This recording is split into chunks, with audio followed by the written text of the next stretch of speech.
The year is 1999. The Frenchman lands in London not as a king, not yet as a legend, but a winger misplaced, a striker hidden inside a wide man's frame. Arsène Wenger, the professor with the vision, looks him in the eyes and says, "Thierry, you are not just fast, not just play, you are the future of goals." And so begins the transformation. First touch, the ball slides under his boot like a secret. Second touch, a flick of magic. Third touch, Highbury gasp. It wasn't immediate. Doubts were written in the papers, critics waiting and sharpened pens.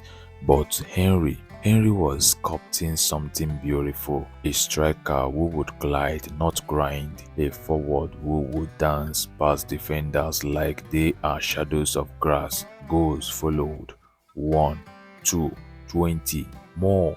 Not just tap-ins, but statements, volleys from nowhere, sprints that left defenders chasing goals. Arsenal fans learned quickly when Henry received the ball, leaned slightly left, opened his body wide, paused, inhale, because you knew, oh yeah, you knew, the net was about to ripple. He made scoring look like painting brushstrokes on green canvas. Each goal a masterpiece, each celebration arms spread wide as if to say, "This is my kingdom and you are welcome inside." 2002, a double, league and cup, Henry leading the charge, Wenger's men playing football like symphonies in motion. He wasn't just scoring, he was creating assists, bending round corners, vision stretching beyond the horizon. Then in 2003, Henry on fire, 24 league goals, 20 assists, a stat line so absurd it feels like fiction. PFA Player of the Year, FWA Footballer of the Year, a man not just feared but admired. And then the peak, 2003-2004, the Invincibles.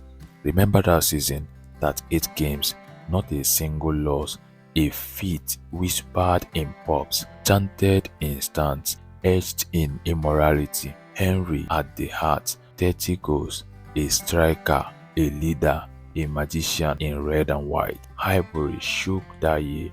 Opponents walked in already beaten because somewhere in their minds they knew Thierry Henry waits. You can replay the moments. That freak against Charlton, that hat-trick against Liverpool, that solo run against Spurs, where time stood still, each memory a jewel in the crown of invisibility. But Henry wasn't just number, he was presence, swagger without arrogance, confidence without cruelty. The way he would stand before free kicks, hands on his hip, eyes fixed, and you could almost hear defenders praying, "Please, not today." 2006, the Champions League run, Barcelona waiting in the final, but along the way, Henry tore Madrid apart at the Bernabeu. One man sprinting through Galacticos, finishing cool, celebrating calm, a reminder he was world class in any stadium against any team. But football is cruel. That night in Paris, Arsenal with 10 men, Barcelona triumphant, Henry left without the European crown. Yet, in the fans' heart, he was already a king.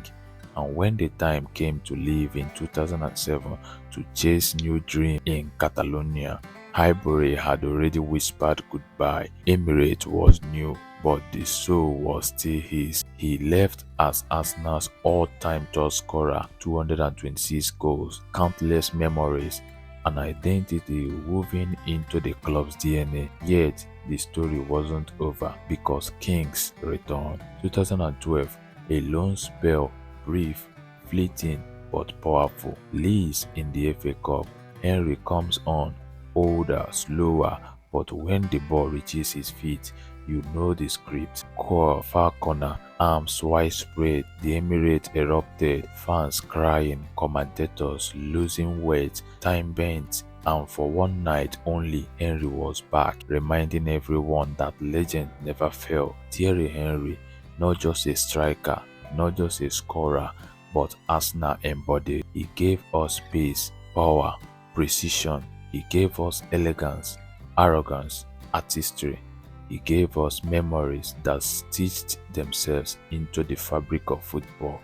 Think of the statue outside the Emirates, nails sliding, fist clenched. It isn't just bronze, its memory solidified, its history immortalized. Is a reminder that every generation there was a time when Arsenal had a king and his name was Thierry Henry. So when you speak of him, don't just say top scorer, don't just say legend, say poet with boots, say artist with a number 14, say the man who turned ghost into gospel. Because Thierry Henry at Arsenal wasn't just about football, it was about beauty, belief, and belonging. And though years passed, stadium changed, and the shirts get new sponsors, his story remains. Forever Arsenal, forever Henry.